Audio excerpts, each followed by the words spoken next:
तो देखिए, चीन की तरफ से जो ये ऐलान किया गया है कि वो ईरान का साथ देगा, इसके बाद अब थर्ड वर्ल्ड वॉर की जो है आशंका, जो संभावना है वो जाग उठी है। देखिए, दुनिया भर में चीन जो है युद्ध थोप रहा है। कैसे? ईरान इजराइल तनाव के बीच अब चीन जो है वो कूद पड़ा है, जानबूझकर तनाव बढ़ा रहा, जो तनाव है शी जिनपिंग बढ़ा रहे हैं। और बयान देखिए विदेश मंत्री की तरफ से सामने आया है। चीनी विदेश मंत्री ने ईरान पर बयान दिया और ये कहा कि ईरान का साथ दिया जाएगा, ईरान का साथ देने को तैयार है, ये कहा गया विदेश मंत्री की तरफ से। चीन के भरोसे के बाद हिजबुल्लाह का हमला अब इजराइल पर तेज हो चुका है। हिजबुल्लाह ने इजराइल पर रॉकेट दागे हैं। इसके अलावा बता दें कि चीन के कदम से अब विश्व युद्ध जो है वो भड़क सकता है। आगे क्या होगा ये देखना काफी अहम होने वाला है, क्योंकि चीन के इस कदम के बाद जो है विश्व युद्ध हो सकता है, इसकी भी संभावना लगातार होने लगी है।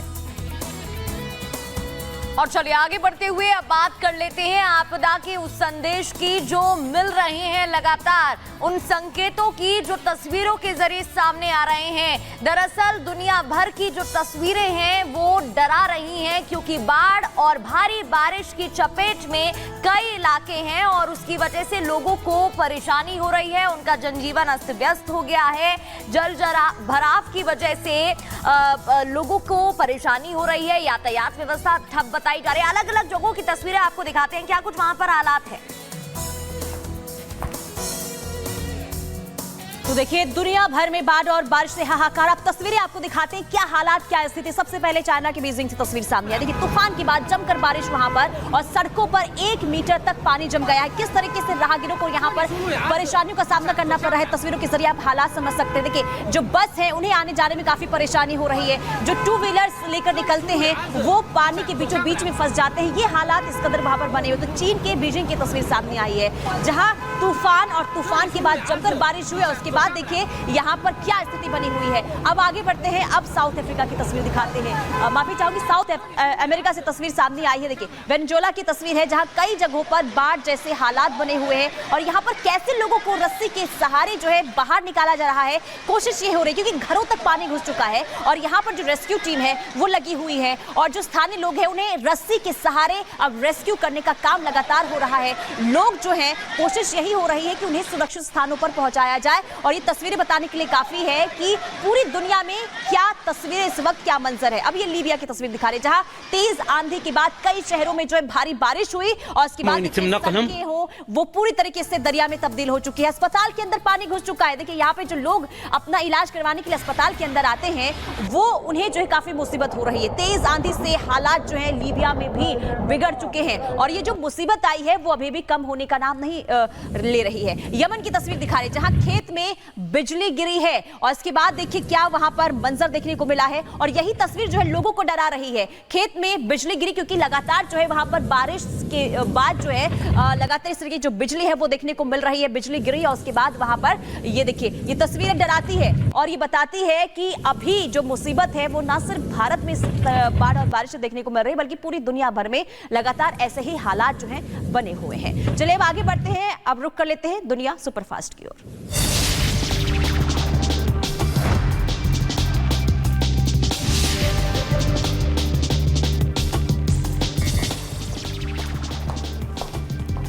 पेरिस 2024 ओलंपिक का समापन समारोह। मनु भाकर और पीआर श्रीजेश ने थामा तिरंगा। लॉस एंजलिस को सौंपी गई मशाल। साल 2028 में लॉस एंजलिस में होगा ओलंपिक।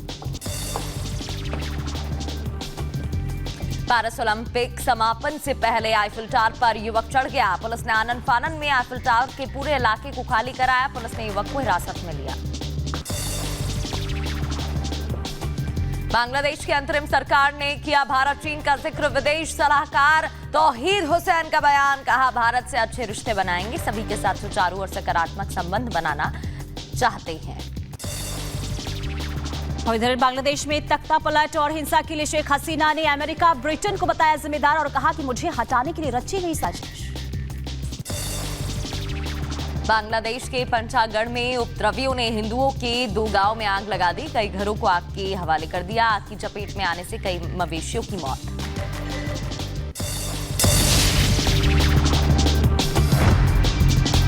नमस्कार, एक बार फिर से आप सभी का स्वागत है और फिर शुरुआत करते हैं एक बड़ी खबर के साथ, जहां अल्टीमेटम दे दिया गया है और कहा जा रहा है कि इस बार आखिरी प्रहार होगा।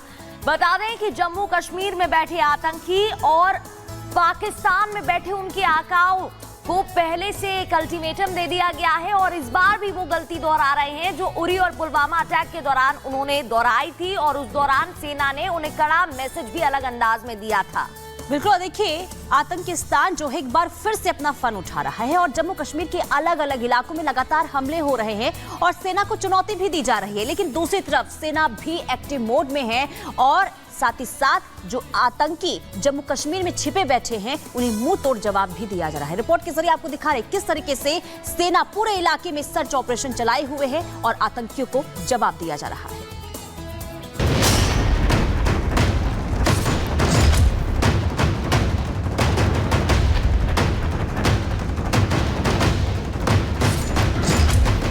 सेना के हर बढ़ते कदम के साथ आतंकियों की मौत उनके करीब पहुंच रही है।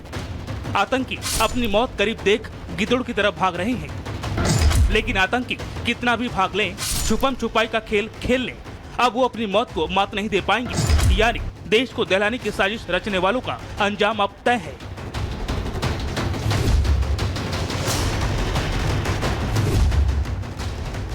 जम्मू कश्मीर में लगातार पाकिस्तान अपनी नापाक हरकतों को अंजाम देने की कोशिश में जुटा हुआ है।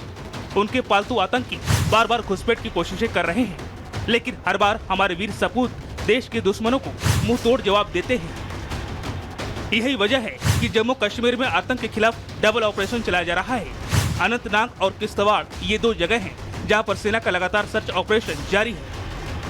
सुरक्षा बल इलाके की लगातार कॉम्बिंग कर रहे हैं और जंगल की आड़ लेकर छिपे दहशतगर्दों की तलाश कर रहे हैं।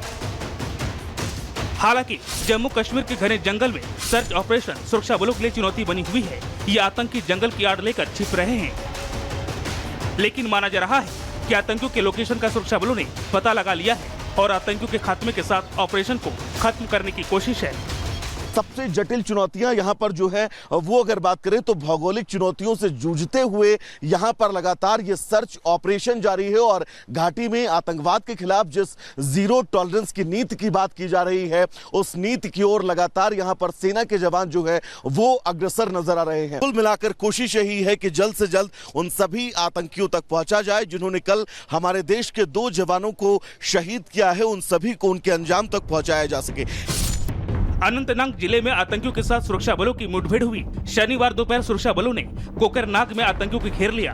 दोनों तरफ से फायरिंग हुई जिसमें सेना के जवान शहीद हो गए, तो वहीं आम नागरिक भी आतंकियों की गोली का शिकार हुआ। पिछले 1 साल में कोकरनाग में ये दूसरी बड़ी मुठभेड़ है। इससे पहले सितंबर 2023 में कोकरनाग जंगल में आतंकवादियों के साथ एनकाउंटर में 3 जवान शहीद हुए थे।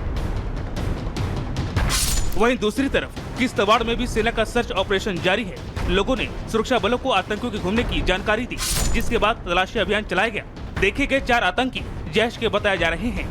किश्तवाड़ के ऊपरी इलाकों में सुरक्षा बलों और आतंकियों के बीच मुठभेड़ जारी है। देर रात सुरक्षा बलों को आतंकियों के इस इलाके में घूमने की सूचना के बाद ये ऑपरेशन जो है वो लॉन्च किया गया। आपको बता दें कि इसमें 4 जैश ए मोहम्मद के आतंकी हो सकते हैं। बताया जाता है कि आतंकी डोडा जिले से किश्तवाड़ की ओर आए हैं और लगातार सुरक्षा बल इन आतंकियों का पीछा कर रहे थे। ये आतंकियों का वही समूह है जो जून के पहले हफ्ते में घुसपैठ कर भारतीय सरजमीं पर अंतर्राष्ट्रीय सीमा या तो कठुआ जिले या सांबा जिले से घुसपैठ कर पहुंचा था। आतंकी सेना पर हमला कर जवानों के हौसले को तोड़ने की कोशिश करते हैं, लेकिन भारतीय जवान हर हमले से और मजबूत होकर उभरते हैं। आतंकी जितनी भी कोशिश कर ले, लेकिन देश को दहलाने की साजिश रचने वालों का सुरक्षा बल सफाया करके ही दम लेंगे। Bureau report, Republic Bharat. तो देखिए लगातार सेना एक्शन मोड में है। 2 खबर सामने आती हैं और 75 दिन की बात करें तो कई खबरें हैं। चाहे जम्मू की बात हो, कश्मीर की, खासतौर पर जम्मू को टारगेट बनाया जा रहा है। पॉइंटर्स के जरिए आपको बताते हैं कि वो कौन से मददगार हैं जो ऑन ग्राउंड रहकर इन आतंकियों की मदद कर रहे हैं। सेना का प्रहार नहीं बचेंगे मददगार, क्योंकि सेना के निशाने पर अब ऑन ग्राउंड वर्कर हैं जिन्हें ओएनजी भी कहा जाता है, ओजीडब्ल्यू, जो कि ऑन ग्राउंड वर्कर ग्राउंड पर रह के ही इन आतंकियों की मदद करते हैं, उन्हें वाईफाई मुहैया कराते हैं। आतंकियों को छिपाने में ओजीडब्ल्यू का हाथ बताया जा रहा है। आतंकियों को वाईफाई मुहैया कराने से लेकर घर मुहैया कराने तक ओजीडब्ल्यू काम करता है। मददगारों के जरिए पाकिस्तान के आदेश पर ये काम करता है। आतंकियों के 25 ग्रुप घाटी में घुसपैठ कर रहे हैं। उन्हीं के इलाकों में जो लोग हैं उनको शामिल किया जा रहा है, क्योंकि उन्हें इलाकों के बारे में पता है अच्छे से। अलग अलग इलाकों में ये आतंकी हमले कर रहे हैं, इनका हाथ बताया जा रहा है। स्थानीय गद्दार ही आतंकियों की मदद कर रहे हैं। यही मौके पर इसमें शामिल बताए जा रहे हैं। ये गद्दार सिर्फ 6,000 रुपए में ईमान बेच रहे हैं, सिर्फ 6,000 रुपए में इसमें शामिल हो रहे हैं। और ऑन ग्राउंड वर्कर्स वही हैं जो वहीं के लोग हैं, गद्दार जो इस पूरी घटना में शामिल हो जाते हैं 6,000 रुपए के लिए और उनकी मदद कर रहे हैं। तो देखिए, एक तरफ जम्मू कश्मीर में जहां आतंकियों और उनके मददगारों पर प्रहार जारी है, तो दूसरी तरफ जम्मू कश्मीर के पूर्व सीएम रहे फारूक अब्दुल्ला, जिनका विवादित बयान एक बार फिर सामने आया। और ऐसा लगता है कि विवादित बयान देने में फारूक अब्दुल्ला ने महारत हासिल कर ली है। अब बता दें कि फारूक अब्दुल्ला ने देश विरोधी बयान दिया है। उन्होंने भारतीय सेना की निष्ठा पर ही सवाल खड़ा कर दिया है। क्या कहा है, रिपोर्ट के जरिए आपको दिखाते हैं।